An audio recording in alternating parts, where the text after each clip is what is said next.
siamsinte nave kunchibai tuniai topic dingui le chapter 5 land resource and agriculture chi ahi land resource yai gam leitang ai ke gam hau sakna ichi kha agriculture ai ke le one hai khong ai ke le hai chi khong ching na dia ki jang ahi manina land resource to agriculture hi thil ke hen theilo le apai khom thila hi anwaya en sukle land use categories chi oma yai land use categories te yet sukmaina land use bangaya chi ending land use chi chiangina paun gen le gam hau sang nai ke gam leitang akizat dan chi tuam te gen na hi lampi bang isiala gam leitang tunga in te ilama ai kile huan hai ai kile hai chi te ichi ngai yai chi tuam tuama gam izat dan te kha land use chi na hi Waisiakin a definition sapa wa hei bang again thi ahi land use includes the different ways in which the resources of land are used chi thi ahi land use categories ai kele gam leitang ai ke gam hau sakna akizat dan chi tuam te anwai akili suka khatna ki pat kuatan it le imuthe ahi aban banit en bang hile forest chi chiangina single lo khong pona monte ahi a himale government akipat ai kele chiam te na dina forest khachini na ki khena khat kha forest area ki chia khat kha actual forest cover ki chia hi yai tigelen ki hian na ania forest area chi changina gam khat pe government ina forest area forest danin a classify theya achiam te theya waya single lo podim met mot se ki talele gam khat pe forest dana government in a classified te kha forest area ki chi hi et sakna dina Kailaim Wildlife Sanctuary bang enle government forest area dam puang thei ai zia ka forest area wai single lo gamun pe na kha single lo ngen om khol lo hima ale yai human settlement si chi diama village chi dia khwa tampi pi khong ma wai khwalak te la single lo po na chi chat hi khol lo ai manina single lo om ke tale government in yai mun teng forest gam hi he chi apuan te forest area ki chi hi actual forest cover te a hi le single lo po na mun chau te forest a ki classify wai te kha actual forest cover a hi alet dan etina forest area allian zogi ge a actual forest cover and uso a hi actual forest cover in kha 21.05% of India gam wai teng chau lo in chin forest area yet changin 23.28% khong lo zo a hi wai che aki hiat na khat forest area to actual forest cover a hi le forest area pen kha government revenue records and land records abola here it is just based on mere estimation mo hima le actual forest cover pen kha satellite image satellite a pata lim lak ai kel aerial photograph van tung lama ki pata len na hiam bangyam khonga lim kela soka hwaya single lo pona te chok a boundary akidam demarcate a forest ki chi chain white the actual forest cover a hi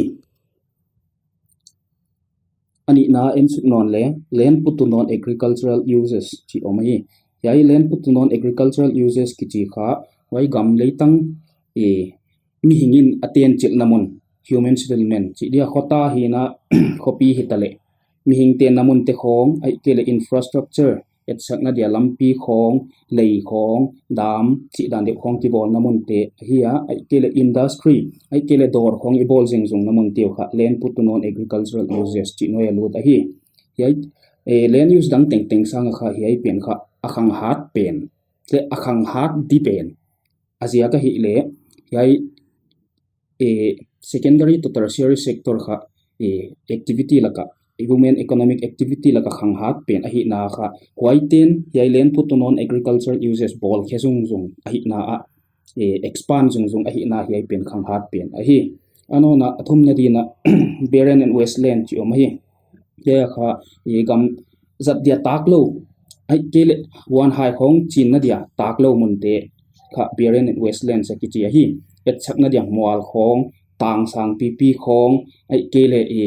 gam keu gam dai chi dia ma desert chi te khong like ravines guam thuk pp chi te khong kha azan na di omlo inlam na dia la hilo tuila khol lo ai kele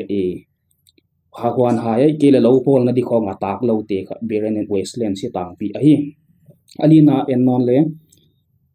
area under permanent pastures ai kele and other grazing lands chi bangai thea yai area under permanent pastures kichi te kha atang pi village panchayat ai kele village authority ai ke government in anei tang ana nei tu hina alen tang piwa amin dang yaite hichadang gam te ile common property resources li achi the ahi khen khat te ahi le tom chik te khong chu private mi malin anei the ui hi yai mun te khong kha lopa khong podi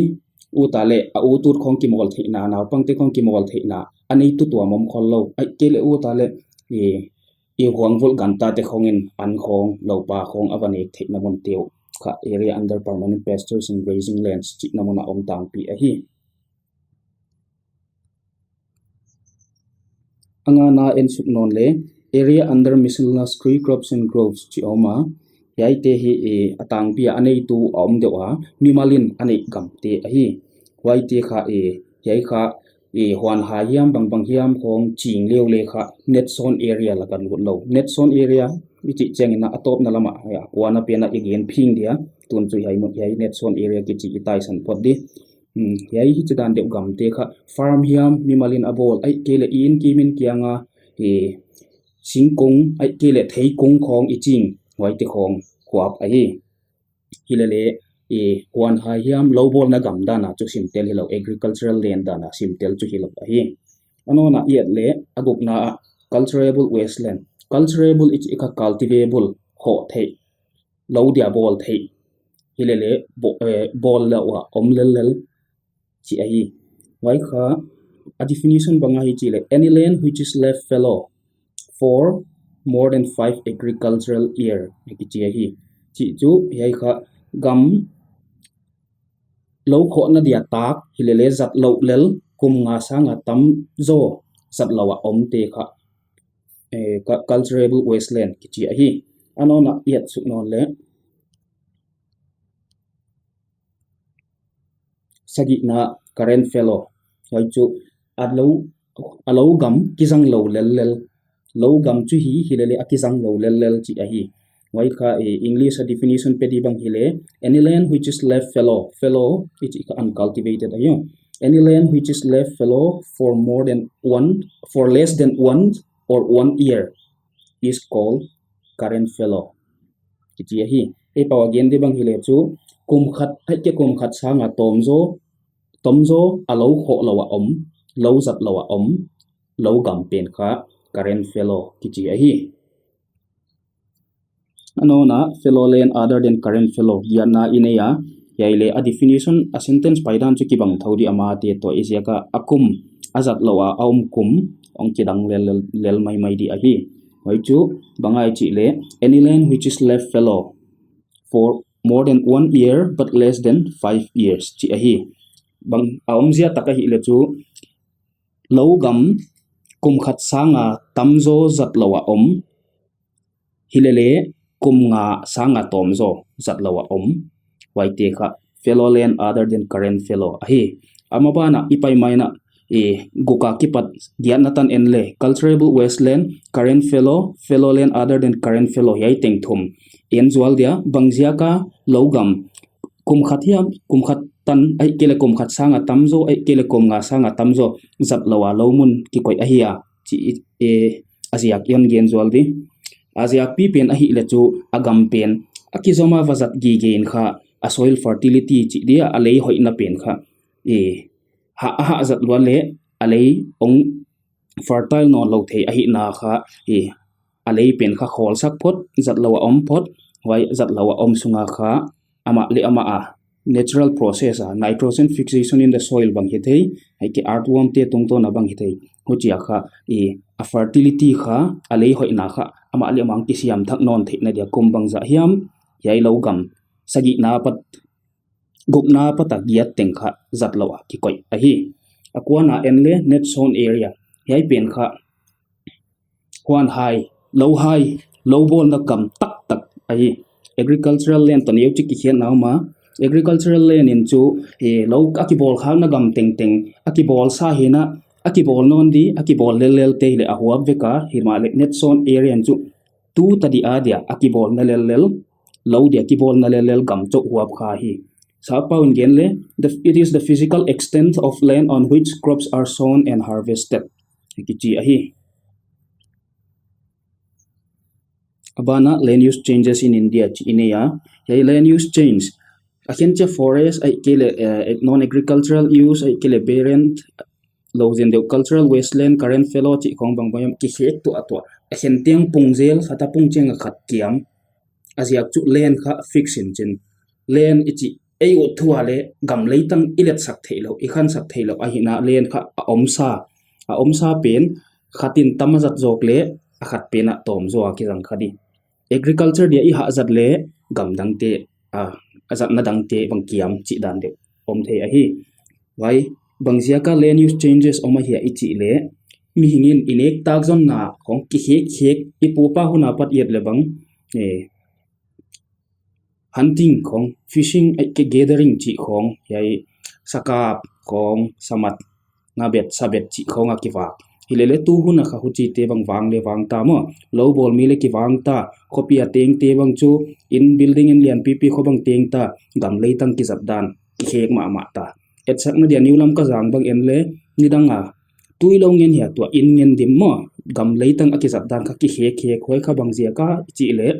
mi hingin economic activities te aki hek zia ka hi atang pia agriculture poimo penai ngai hunoma why zo ina secondary ai ke tertiary service sector khonga yonglung lu thaknon waila manek piang zon te ichi hun om zia ka kha economic activity ki hekin yai ki hek penin kha land use at hek to nek tak zon via economy ki hek na changes chithuma oma why chithum ten kha yai land use categories land use types te on hek zela hi hen ten khangsak zel hen te kiam zel why ki hek economy ai kenek tak zon via ki hek na chi tuam te hi le khatna changes in size of the economy yai size of the economy kha khang di a size inek tak zon bai kha khang di azia ka hi le mi hing le ki pung mi hing ipung dan tung zuya inek tak zon na chi tuam le ong piang thak mai wai chianga isum lo za income level ichidiama sum imu za bang le ong tam deu le i purchasing power bang ong tam in chin tam ki lei thei le kha bol tu i lei di bol khetu bale tam pp ong pun be mai uchi dan de thilam pai son hi ai ke le technological advancement thei na khan thak dong zu ya le ki hek thei hi ani na yet le composition of the economy changes in composition of the economy kha economy kha thil thum anei te ya waya hi le primary secondary and tertiary activities primary chu i thei chat sawai dia yai what low ball le akai zatam te ich medium low ball ai ke le sabet ngabet ai ke bang hiam hai chi poi le low bola nek tak zon na to ki sai ai wai cheng secondary cha manufacturing thil bol khiak lam to akisaya wai cha tertiary pena ka service lam deu yai te hin thu dia bus he gari he ai ke bang hiam mia dia bangkhat mia dia na sem in summu ai ke le in bol chi ta ne te khong bang le tertiary activity la ka lu the ai yai te ba le ki hek azia kha ming i khan to dung zu ya hi i occupation in ek tak zon na le ki hek inui pa te hin na dina inui pa te bang low ball mi hi leo low ball te di chi na hi lo ya industry khong ale sem thei le kha bang siam le hocha akhang in ek tak zon na paidan bang le ong ki hek a hi na yai in the changes in types of land use chi bang le on hek thei on effect khaban thei a hi kobial paidan a yet le chu secondary to tertiary activity kha khang hat zogi ge primary sanga low ball sanga kha secondary le tertiary activity kha hat zogi ge ai manina yai penin kha land under non agricultural uses kha ha pun sakma ama hi athum na enle pressure of agriculture on land kichi primary den ai kian bangena primary activity low ball low na sep ichi khong changkan vai lo non lo khong banga inek takzon na bang secondary ike tertiary kho khengnuam hinazen pile le developing countries abik taka India chi lakte khonga bang alo theilawa ya agriculture lobol lo na sep kha itai sat theilo asia kha India kingak na tam India kingak na lian pi bang le hiai lo huan hai piang khia lo hai piang khia tia pat ahi na hoi bana mi hing pung pung ane de tam deu le chu gam lian sem i kho a nek tam i piang sak sem ngai ahi manena hiai agriculture kichi ko hiat theilo ahi na hiai area bang le ong lian deu ong pung hak deu ahi etsak nadina ya land use types aki hek te akhang hiam akiam hiam te end akhang te ile increase in three there are three increase in three categories akhatna penaka forest ahi forest gam alet the apun sem the na dia chu thil chini awma akhat penai le afforestation sing is one tam deu ziaka pungle khamai the ai kele government ena e actual forest cover sanga forest area tam a recognize jok zia kale forest gam ka pung the ahi azo anona area under non agricultural use he kha apung hat pen le ahia alo theilo mi hingle tam deu mi hingte indi bol na mai le mon lian deu poimo deu ahi na hoi ban economy paidan bangliang ki hing lobol sanga industry khong service sector khong poimo zo deu ahi na hiai ten mon lian wap zo ahi na area under non agricultural use pung ahi athum na enle increase in current fallow land chia hei kha e bangjia ka lo kum khat ai ke kum khat sanga tom zo ki bol lawa omte tam de deu ahi hiam chi enle wa tui ziak banga le low ball tu kum zo ki bol da mai he chi bangom the ai ke wang zok bai lo le low wat ten kha hal thei non lo hal man non lo low ball lawa om chi bang le om thei ai te le cropping cycle chi tuam khong ong ke boy chuar khak chiang abang le om thei ai ke le a low ball mi te mu ta le kinga thei a hi yai bangje ka ki bungje la ya bangje ka kiam je la ya chi bang le low ball te mu ta om thei te khin thu dia a low ball mi ain kon nin bang hak na somle pa hi ma ke dam lo hita na bang tua ka na sim di bang om lo hile a lo kha ball lo angom de wai ko wai ja wai in le kha e area current fellow kichite kha on pung sak thei mon tam zon huap sak thei ahi akiam te land use categories kiam te en non bang hitale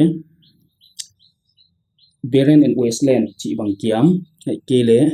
cultivable wasteland chi bang kiam area under pastures and tree crop chi bang kiam net zone area chi bang kiam hei te kha i thei dia hoi chu khat apun nge le khat kiam hi chi kha thei di khat one expand at the expense of the other and one decrease at the benefits of the other chi dana khat akiam le khat apung le khat akiam ngai zel asiak chu land is fixed land ki expand thelo ahi na asiak di mani mi malangai tu ale pot thei di thilahi barren and wasteland ki chi khong bang kiam thei asiak hei mun khonga ming pun dan dung zo ya in le lo khong bang ba bol thei ai ke le e gam kitot gopta kine gopta gam neu gopta ahi manena nek tak zon na di khong low ball na di khong abang le ba bol thei mo ahi na ani na bang entale cultivable wasteland hei bang low ball thei na di mun hilele zat lawa om ai chianga chu mi hing pung nek le tam sem lowa pat apiang khiat ngai ahi na cultivable wasteland ki chite bang le agriculture sector in zang ai kele in le low ball na human settlements at abroad de gen bang hitale non agricultural use to agricultural land hiai ten kha hiai gam cultivable wasteland te encroach zangu chi the hi mabana le en le area under pastures and tree crops hiai te bang le ming pung dam dong zoya economy ki expand dong zoya area under non agricultural uses ten zang le hi thei ai ke le agam pen bang le ho low ball na dia bang zat a om agricultural land noya pai zia ka hiai te bang hichidan gam area under pastures and tree crops bang tom hiya chi bangam the hi alina a hi le net zone area net zone area bangzia ka kiama hiya chi le in le low ball na khong door ball na lumpy ball na bang yam di khong akizat zia ka then under non agricultural uses aki expand zia ka net zone area gam kiam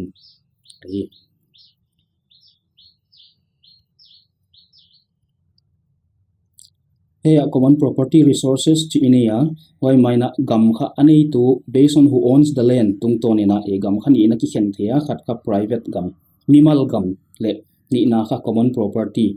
society hiam ai ke le veng sung kho sung hiam ami pi ten anei khom te kha common property ki chi hi common property resources te bang a definition pe di bang hi le hi china piak theili common property resources are communities natural resources where every member has the right of access without anybody having property rights over them. It's a community forest bang, pasture land bang, a village water bodies, yai a huahonga tuite pai pa tu yong luang hiam a ilui luang te kong bang anei tu tuam omlo. Mimal khosunga mimal chin azat thei bang te go legam te kha common property resources ki hi. Agricultural land use in India. Khatna we have contribution of land in agricultural use is more important. Yai kha alo thailo gam leitang omlo a hi agriculture nek tak zon na low ball na om thailo a hi ni na lack of access to land leads to poverty. Gam nei lo chu low kho a ki wak tia dia kho na di low nei lo gam nei lo tia dia chu direct ka zong di hi tamai zon na tum di thumna productivity depends on quality of land gamlian alian nei na waya ali hoi het kile wan hai ti hoi kile low hai ti hoi kile phatuam tuan low hima ale a quality igam a hoi na ka leitang hoi a alei a hoi nak le direct ka productivity bang on enhance thei on khangsak thei a hi na productivity depends on quality of land chi a hi Lina land ownership has a social value in rural areas. Gamnei ichi khong bang le e status khat on petua hiya e house gam bang yet le kho khat khong yet example din entale et sakna dina wai khwa thunei pen ko ai dia le ichi le house pai chu bangziak house pan gam nei a hi zia ka mo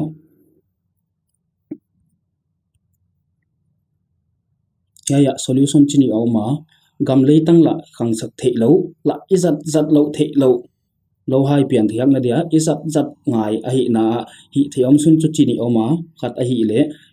high yielding variety seeds kichi white zat in kha e leya patapiang khia on tam sak di kele ani na irrigation tui hoi dewa piak apoimo bang bang wa piak in kha e low ball theina sun suna one high te kha on khang hoi sak dia a product on productive jadi tam lowa pat on pian khe jadi a hi hoi cha cropping season low ball hun chi bang le chi tuam oma khatna e kharif season ine ya hoi kha e june pat september kha tan a hi hoi hun songa low hai kile huan hai ki ching te le rice antang cotton pat millets and groundnut chi te hi rabi season kha october ki pat november tan a hi a wheat gram rice maize millets chi te ki chinga hi hi hunna hoi zo jai season ki ne ya hoi chu april to june hei sungina ante lo hing khong thei khong ki ching do a hi hima le southern india bang et la chu climate jakina tui om nak le khwalum gi ke hi na rice ichi khong bang chu rabi season khowat lai tan na sana le rice ching thei lai a hi abana types of farming chi endi hai chin tui amu dan aki ong ki patna dung zuina chini pi na ki khen the a khan nai le irrigated farming hoi chu lui ruang hiam ai ke le well khong to a hoi tung to na pata tui agricultural land ai ke le lawmon te khong a tui hoi dewa piak te kha irrigated farming a hi a khat pen a hi le rain fed farming hei chu wa tui a kinga top thildang tuin alak na de dang omlo tui piak na amins dang omlo wa tui a kinga top low ball te kha rain fed farming ki chi hi irrigated farming enle chini oma protective to productive chi oma protective farming kha e wa tui ki zangin ai ziaka wa tuyom tom hiam ai kele a wa tuyom za kha ahun bang hiam ai kele je kai de khongam khak le kha irrigation tui loi tui hiam koi mon men hiam khong ala ka pipe tungton hiya ike canal tungton hiama e hai chi te tui piak om hichin gen le chiang di wa tui to tui supply ki goma e low ball a hi chiang ina irrigated farming ki chi a hi asiak a hi le banghiam chia wa tui je ka e wan hai te khong low hai te hai chi te khong bangong si de khiam banghiam le to tui te ja ka ong hing so thei chi a hi idea behind protect khat pen kha productive irrigation a hi a productive irrigation a chu hoi dewa tui piak artificial a wa tui hilawa yai canal ai ke pipe hiam bang hiam tung to na tui hoi dewa piak low voltage kha e productive farming ki chi hi idea behind bangjia ka hi che ki hi ai ile a low hai chi te ong hoi dia apiang khia le ong tam yok thekna di etna a hi wa tui kinga farming low ball chini na ki khen no na waya hi le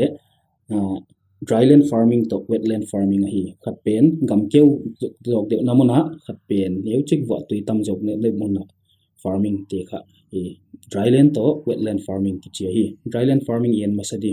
dryland farming kha wai low gam ai kele amun en kha e centimeter somsagi lenga a somsagi lenga wa tui mu a wai muna low ball te kha dryland farming ki chi hi hima ale wetland farming a yet le e wa tui centimeter somsagi lenga sanga tamzo low gam ai kele wai mun te kha e wetland farming ki chi hi dryland farming kha tui tom a hi manena e hai chi te bang le akituak pi theidi poi ngai ching ngai a hi manena wa tui to mai kele gam keulo mona le hing thei di hing zo di drought resistant crops ki chite aki ching de tang pi a hi hoi te le atsang de millets maize chi khong bang ai tang pi hi wetland farming en non tale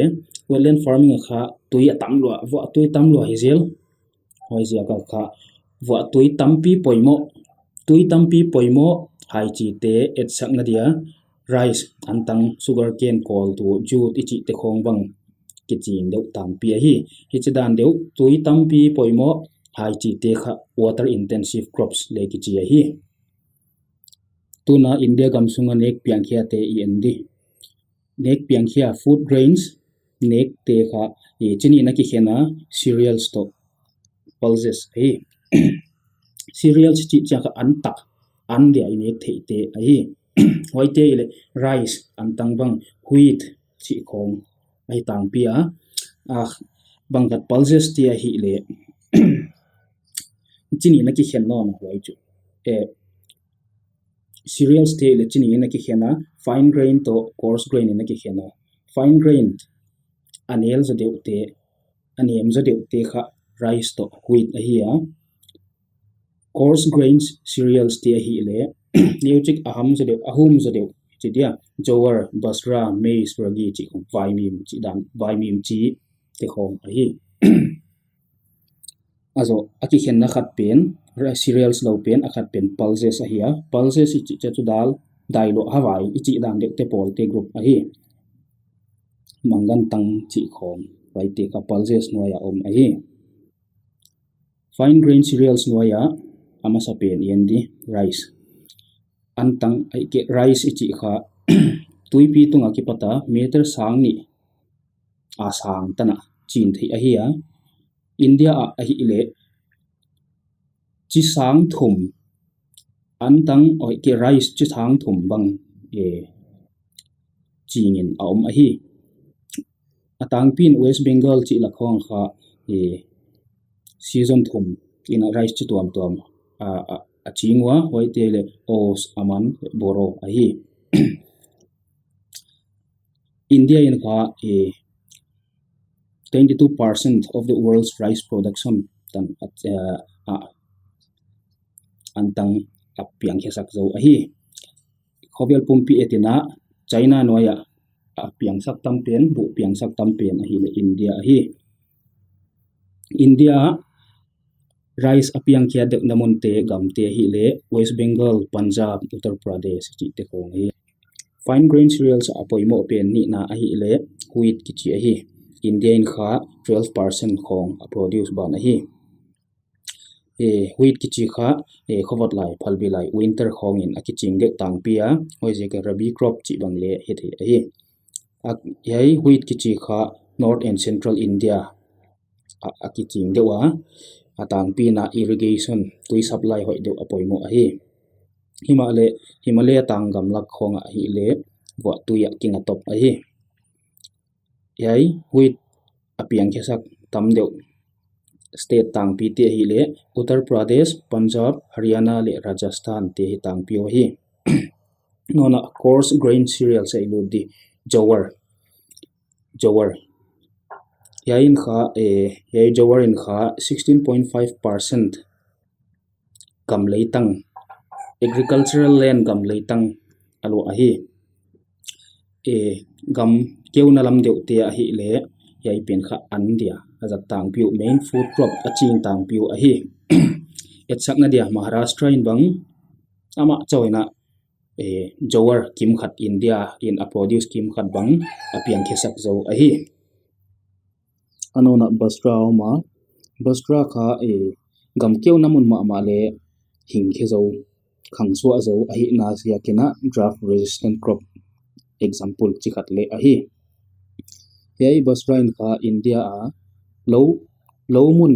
5.2% bang alu zo a hi India yai Basra kichi a piang khesak tu state tuam te hi le Maharashtra khong bang Gujarat khong ai ke Rajasthan ai ke Haryana khong ai de tang pi a hi bana maize ineya yai kha lei hoin hoi ke le wa tui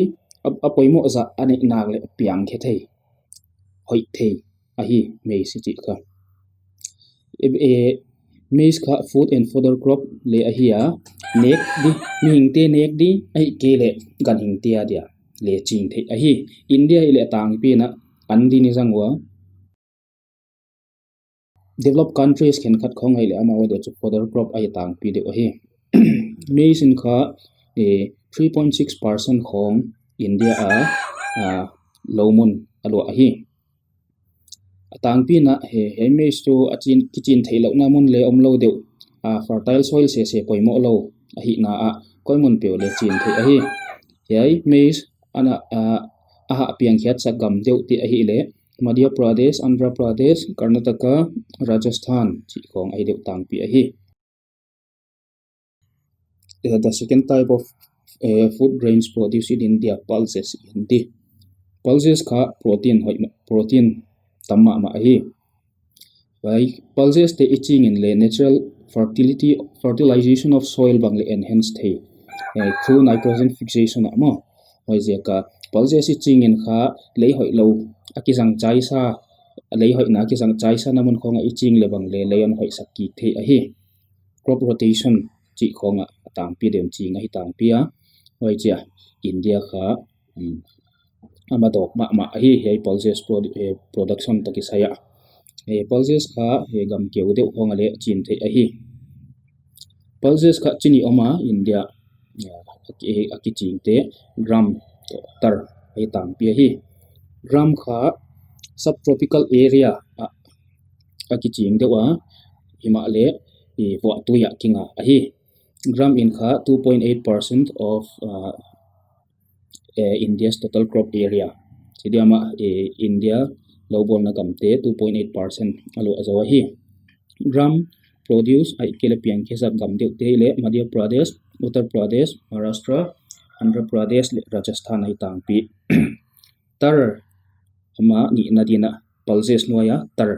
chikhat arhar le kichithia hei kha second important pulse crop a hi amindang a hi le red gram ai ke PGMP le kichi hi hei tar te kha hei le wa tui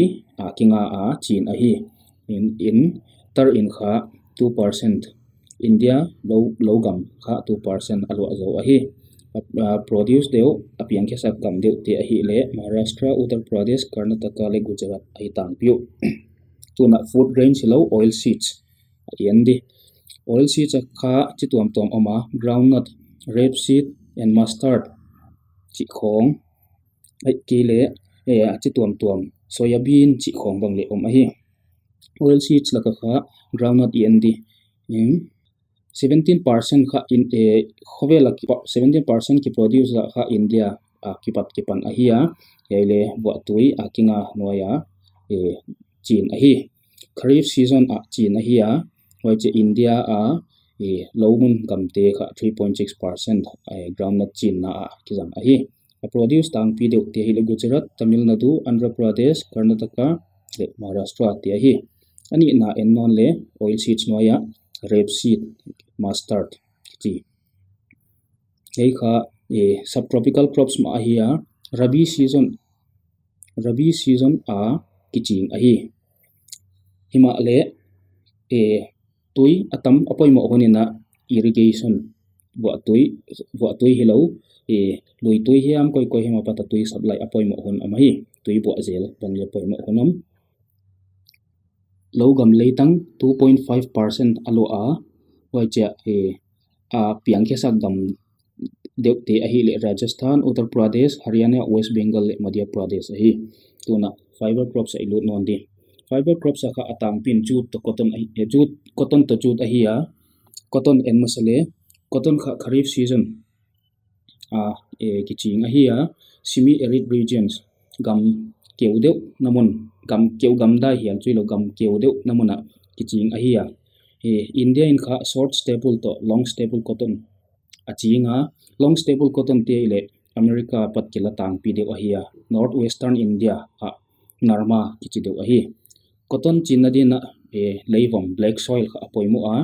India in kha dinmon lina alu a hi cotton pian khek sakna India ma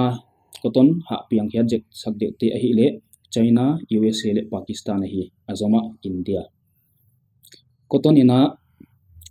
logam leitang 4.7% alo a hi cotton pian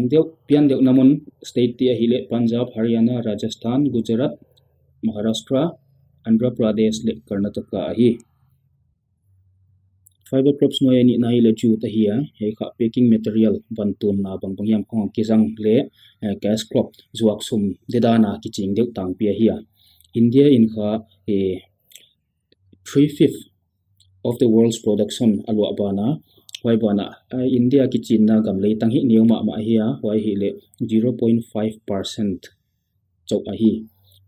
jute produce ai kele piang sak gam te a hi le West Bengal, Bihar le Assam a hi abana others ki chioma yai others te noya omte ka sugarcane, tea le coffee a hi yai te kha atang pina avika plantation crop le chi the a hi sugarcane and masale sugarcane kha tropical crop a hi wai le chu temperature sang poimo di wa toile tam poimo di and it is cultivated in subhumid regions mo gam akot namon deu chi dia lum le anom namon deu tia piang huam deu a hi wa tui bang aginat lo chiang ina irrigation tui chi tu mon tuam to pat la ka yai kol tu sugarcane te kha tui piak ngai zel a hi en India kha dinmon ni na a hi yai sugarcane pian khek sak na to ki saya vel te dina in India in kha 23% produce lo hi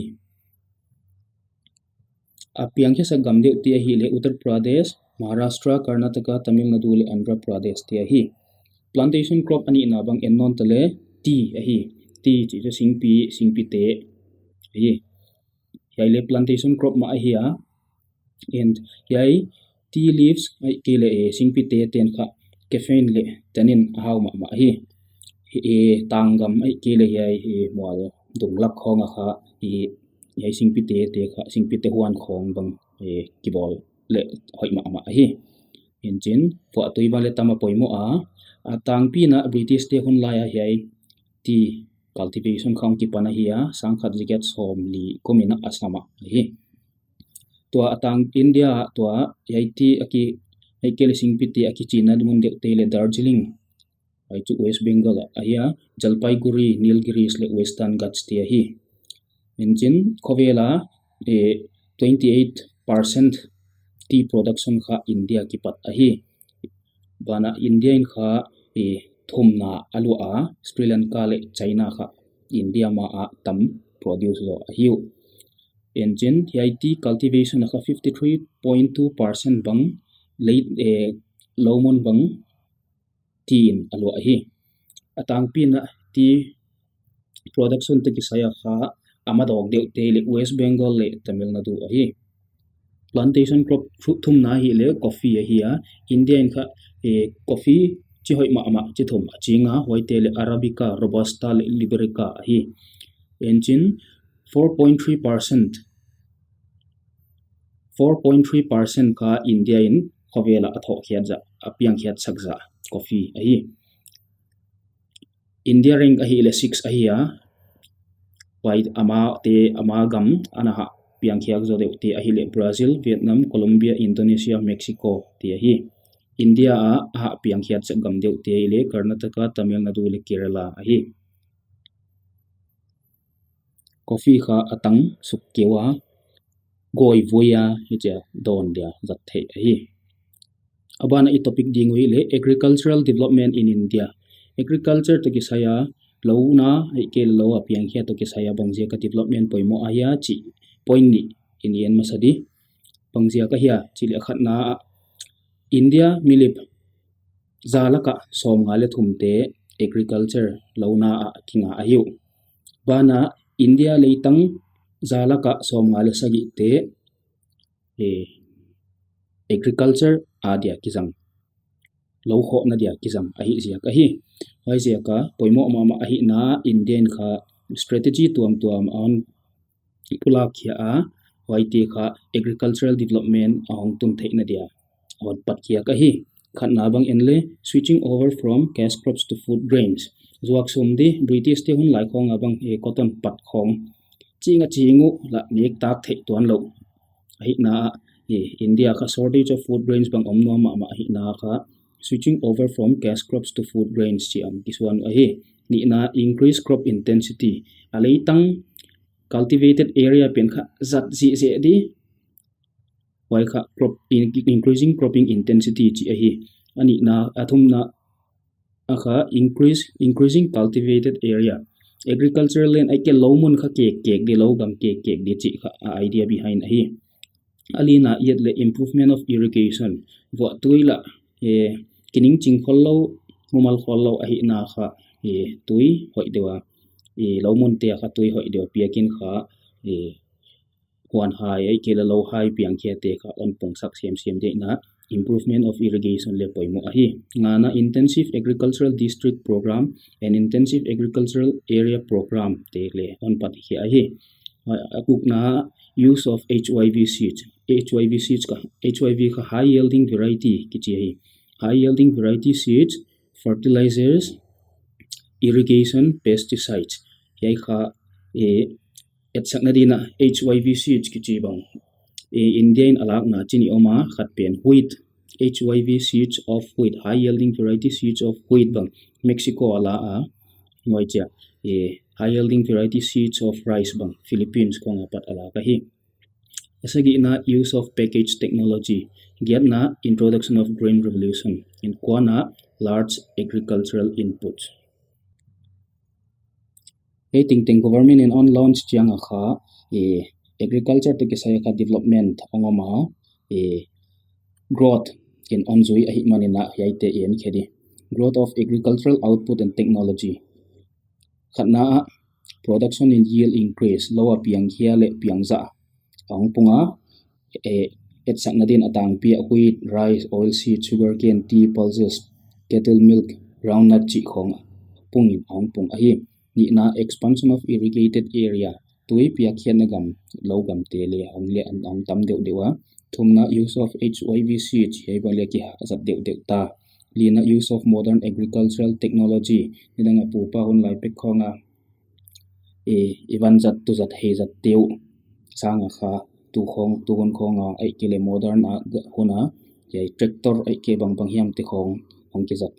le development growth chi khat hi anga na increase consumption of chemical fertilizers le hoi na che tuam ai ke le wan hai lo hai te protect thei di humbit thei di gam sa hiam ke le insect hiam bang hiam chi tuam pata protect thei di yai chemical fertilizers te akizat le aung khang sem ai e ting baga khan to nam ma le India in agriculture to ki saya development poimo ma alai hi azia ka hi le problem tampi ania white en sukle khatna uneven and unreliable rainfall textbook khonga dependence on erratic monsoon akichia erratic ichi cha ka mo mallo hunbi nei lo wa o thono na zu kele o thono na theu kele khen cha tampi zu khen cha la zu het lo chi dan de khong om thei hi dependence on erratic monsoon kele uneven and unreliable rainfall he to kisaya hi India kha southwest monsoon apat wa tui kha kinga top ai na southwest monsoon bang ongtun zakai le standing crop te chimai ni hai chi tia dia boy kha thei ai na atam lot chela boy atom lot chela hing zo lo chi bang om the hi chi kom kala irrigation bang amain anaki pantal le 33% chau zalaka lomon gam zalaka som thum le thum khong chau kha tui source chu tuam ai ke tanks ai kele wells dak wells ai kele pipelines ai kele canal khong ai kele yai tui khong apatala tui supply na di irrigation chu tuam te ka hoite 33% of India's land agricultural land chau kizang adang te vo tu yaking atop lai ahi manina yai feel le et kai apoimo ahi ni na bang ennon tale low productivity mi khatin hectare khata India kha mi khatin hectare khata apian hiak sakza hai chi apian hiak sakza kha international level tungzo lo niamma ama gamdang tokite ka gele lo apian za kha niamma ama lai he ali na bang use of modern technology athum na kha poverty of farmers ki che hai kha direct ang ki gela hiya NCERT book pen and refer le kha constraints of financial resources and indebtedness ki che dia ki bang thawa hi poverty of farmers chi to India farmer te kha low ball mi te kha zong ngen tang gamla nei ki chian lo lian la nei lo hoi chianga sumla nei lo hoi chiangwa hai che tang hoi pi bang le zo lo hoi bana machine che tuam khong jang zo lo te hi naw kha alowa na asepwa hai chi achingwa aga anek thina diwa kha beng khong loan khong sum khong koi hiam abatungai money lender te hiam khong pat ala ku ngai hima ale ya api lo apiang kha khong tom ma chianga kha wai batte din ki zo lo wai chiang ina hai farmers ten kha India agriculture te sai problem nei ge tu to na le case om gi ge mo news ko isim chang kha farmers suicide chi khongam atang pia lon ala teu adit zo lo zia kwa chimo ma ni ki that khong bang ana mo hi wai chi alina ennon le lack of land reforms chi India kha British te hun lai pe kina amao zo nong pai khian zo nong hi tale farmer te kha azong ai gi ge wa le gam le nei lo wai bana i jamindar te khut noi khonga in mi gam khonga lo va bolon hocha lo huan wa ai ke lo wa piang khia te kha abang za hiam tax dan sia dana apiak se ko ya independence zo nungina land reform si tuam farmer te khong ina gam khong amawadi huan lowa bol the ina di khongu sai khong in amsek na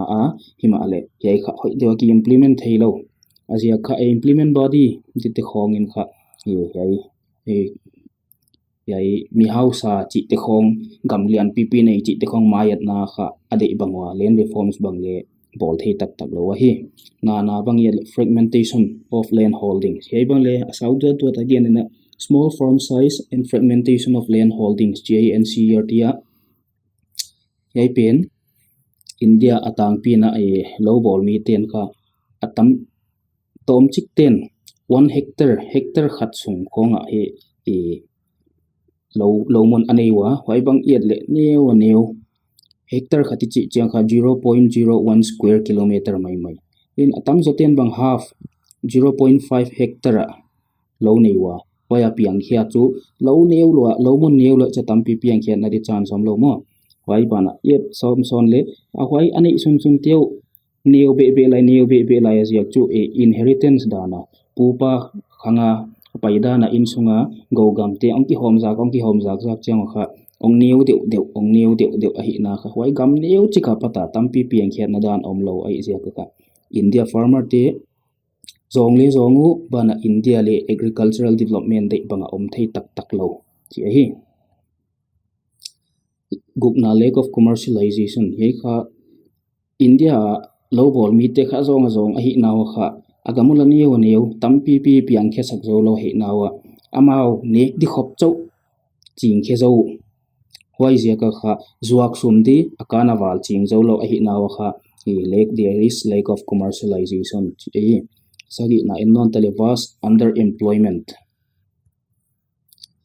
lo boli chi kha anit tenga khatenga sep di omgi ge chi ai ke ya local hun a kho hun ai ke le hai chi poi hun ai ke le ho lo aga te la khon chi khong chaw sep di om ai tang pi a wai lo hun siang ina India 53% India population waya lo na sem te kha sep di be ya om mai mau mo wai ja ka underemployment unemployed to underemployment kha aki hian ani chi koma unemployment a chu